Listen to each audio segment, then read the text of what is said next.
నమస్తే, నేను సిరి. 'పుష్ప 2' ఎట్లా అంటే ఇప్పుడు చాలా వరకు రికార్డులు బ్రేక్ చేసిందని చెప్పేసి అయితే కొంతమంది సినీ క్రిటిక్స్ అయితే చెప్పడం జరుగుతుంది. బాక్స్ ఆఫీస్ని కొల్లగొట్టేసిందని కూడా చెప్తున్నారు. అయితే ఇదే క్రమంలో టికెట్ రేట్ ఎంతవరకు అయితే హైప్ చేసిండ్రో ఆ టికెట్ రేట్ హైప్ వల్ల అయితే పైరసీ కూడా బయటికి రావడం జరిగింది. ఒక మంచి క్లారిటీ ప్రింట్తో కూడా బయటకు వచ్చేసింది.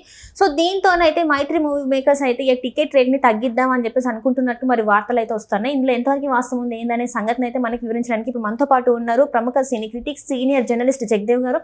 నమస్కారం సార్. నమస్తే సార్, మొత్తానికి అయితే మరి మైత్రి మూవీ వాళ్ళు అయితే టికెట్ రేట్లను తగ్గించాలని అనుకుంటున్నారట. ఇందులో మరి వాస్తవం ఉందా లేదా?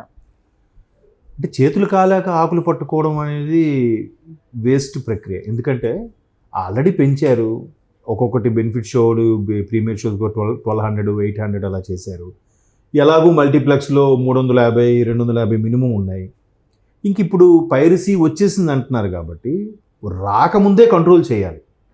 వాస్తవానికి ఇప్పుడు కాదు, ఒక 5-6 years బ్యాక్ అనుకుంటా దీని మీద ఒక ప్రొడ్యూసర్ కౌన్సిల్ ఒక మీటింగ్ పెట్టుకొని ఎవరెవరైతే ఇట్లా పైరసీవి పెడుతున్నారో 2-3 సైట్స్ ఉన్నాయంట. మూవీ రూల్స్ అని ఒకటి, తర్వాత ఐబొమ్మ అని ఒకటి. ఈ 2 సైట్స్ ఇవి అంటే ఇంకా ఉన్నాయంట, నాకు తెలిసిన 2 పేర్లే. ఈ సైట్స్లోకి వెళ్ళి ఏది ఎక్కడ రిలీజ్ అయినా కూడా ఇమీడియట్గా వాళ్ళు ఈవినింగ్ కల్లా పెట్టేస్తున్నారు. తమిళ రాక్స్ అనేవి కూడా ఉంటుంది మేబీ. అంటే మరి తమిళ రాక్స్లో కూడా తెలుగు సినిమాలు ఉంటాయి. ఓకే, సో అట్లా మొత్తానికి నాకు తెలిసిన ఈ 2 సైట్లే విన్నాను. వాళ్ళు మొత్తానికి ఒక మంచి ఎక్స్పర్ట్ని, టెక్నికల్ ఎక్స్పర్ట్ని, ఐటీ ఎక్స్పర్ట్ని పట్టుకొని ఎవరు పెడుతున్నారు అని కన్ఫర్మ్ చేయడం, ఆ ఐపీ ఎవరిది బేస్ చేసి చూడడము, దానికి తర్వాత ఒకవేళ పెట్టిన ఇమీడియట్గా డిలీట్ చేసేలాగా, లేదంటే ఆ సైట్ని హ్యాక్ చేసేలాగా ఒక 2-3 హ్యాకర్స్ కూడా వీళ్ళు రిక్రూట్ చేసి పెట్టుకున్నారంట. ప్రొడ్యూసర్స్ కౌన్సిల్ వాళ్ళ ఆధ్వర్యంలో నడిచేలాగేది. బట్ అయినప్పటికీ ఎట్లా ఉంటుందంటమ్మా, అంటారు శతకోటి దరిద్రాలకి అనంత కోటి ఉపాయాలు. వీడు ఒకలాగా ఆలోచిస్తే వాడు ఇంకోలాగా ఆలోచిస్తున్నాడు. అప్పటికి వాళ్ళు ఏం చేస్తున్నారంట తెలివిగా, సైట్కి పేరు చివరన EU అని, SU అని ఒక జస్ట్ కోడ్ ఒకటి అప్లై చేసేసి సైట్ పేరు ఇమీడియట్గా మార్చి పెడుతున్నారంట.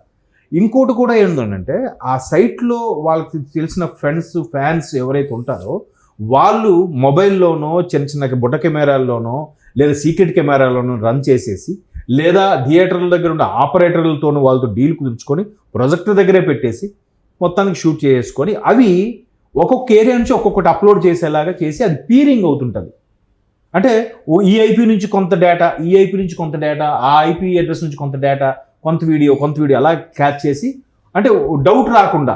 ఇప్పుడు చూసారా, ఎలా చెప్పాలంటే మీకు KGF సినిమా చూసారా, అందులో విలన్కి చంపడానికి లోపలికి గన్ రావాలంటే వాడు ఏం చేస్తాడు, హ్యాండిల్ ఒక దగ్గర, ట్రిగ్గర్ ఒక దగ్గర, బుల్లెట్ ఒక దగ్గర, ఒక్కొక్కటి దగ్గర చేసి అన్ని అసెంబుల్ చేస్తారు. అలాగా ఈ సీన్ ఇక్కడ, ఆ సీన్ ఇక్కడ అన్నీ ఒప్పించి అసెంబుల్ అయ్యి పీరింగ్ అయిన తర్వాత దాన్ని ఒకలాగా అప్లోడ్ చేసే టెక్నాలజీ వాళ్ళు వాడుతున్నారు. చూడండి ఎంత ముదురులో, ఎంత మేధావులో.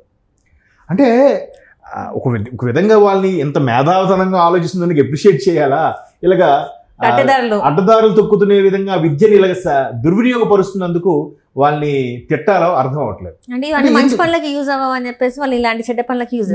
మేబీ ఇప్పుడు వాళ్ళు కూడా దాని ద్వారా ఎంత ఇన్కమ్ జనరేట్ చేస్తున్నారో నాకు తెలియదు.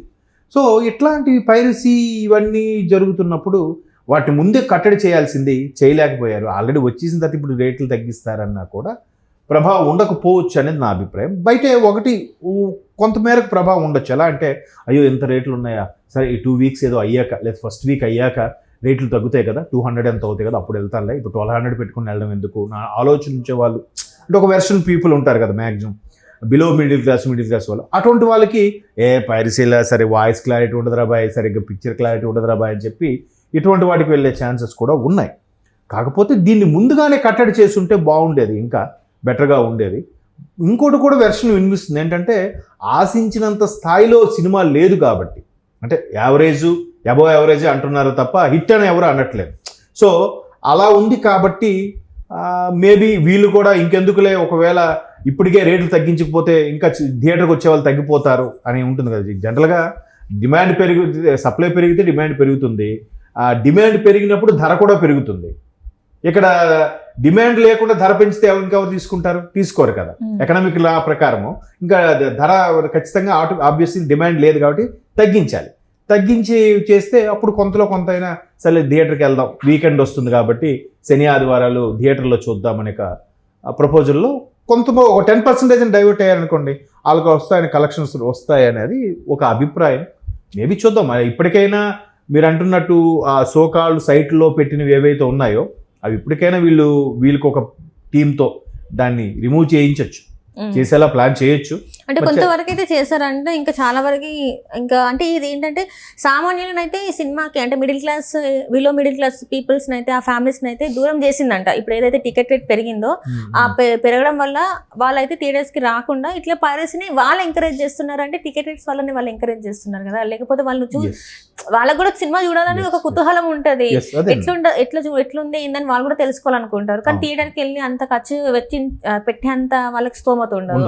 సో ఇట్లాంటి టైంలో అదే కరెక్ట్ మీరు అన్నట్టు పెట్టే స్తోమత లేకపోవడం, దానికి వెచ్చించే అంత మనీ వాళ్ళ దగ్గర లేకపోవడం వల్ల కూడా ఇట్లా అడ్డదారులకి తొక్కే ఛాన్సెస్ కూడా ఉన్నాయి. ఇప్పుడు ఇన్ కేసు వాడిని పట్టుకొని అడిగామనుకోండి, అరే అన్ని కోట్లు పెట్టి అంతమంది కష్టాన్ని నువ్వు సింపుల్గా ఇలాగ పైరసీలో మొబైల్లో చూసేస్తున్నావు, లేదా డౌన్లోడ్ చేసుకొని పెన్ డ్రైవ్ పెట్టుకొని సిస్టమ్కో లేదా టీవీలో చూసుకుంటున్నావు, అది తప్పు కదా అన్నా అనుకో, మరి వాళ్ళ రేట్లు పెంచినప్పుడు తప్పు కాదా, మమ్మల్ని దృష్టిలో పెట్టుకుని వాడు ఆలోచించాడా అని వాడు అడిగితే ఏం సమాధానం చెప్పాలి?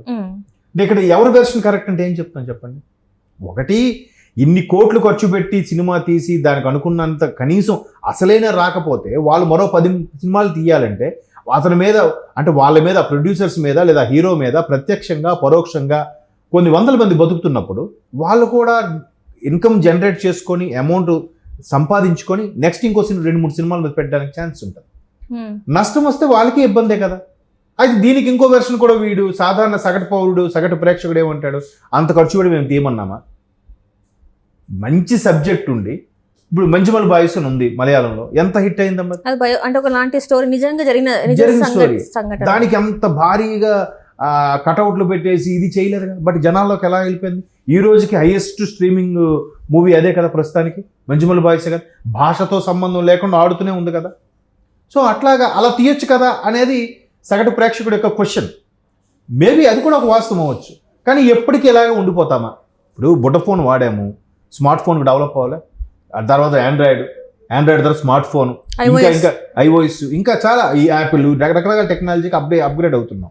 ఎప్పుడు అలాగే ఉండిపోతే ఎక్కడ వేసిన కొంగలు అక్కడేలాగా ఉంటాం. కాబట్టి సినిమా స్థాయి కూడా పెంచుతున్నారు కదా, అదికో ఆ వెర్షన్లో ప్రొడ్యూసర్స్ది హీరోది కరెక్టేగా, అంతే కదమ్మా. సో ఇక్కడ పెద్దానికి కూడా 2-3 యాంగిల్స్ ఉంటాయన్నమాట. ఈ యాంగిల్ చూసేవాడికి ఒకలా కనిపిస్తుంది, ఆ యాంగిల్ చూసేవాడికి ఇంకోలా కనిపిస్తుంది. అంటే ఇప్పుడు బాహుబలి వచ్చింది, అప్పుడు బాహుబలి కరోనా ముందే వచ్చింది.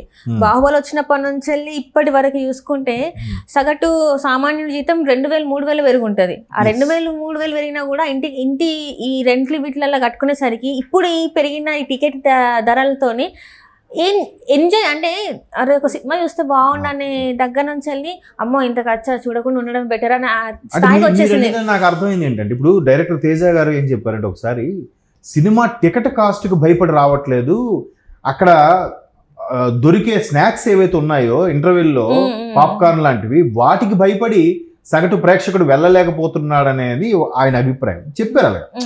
బట్ మీరు అన్నట్టు ఇప్పుడు టికెట్ ప్రకారం చూస్తే అవి పెద్ద సమస్య కాదు.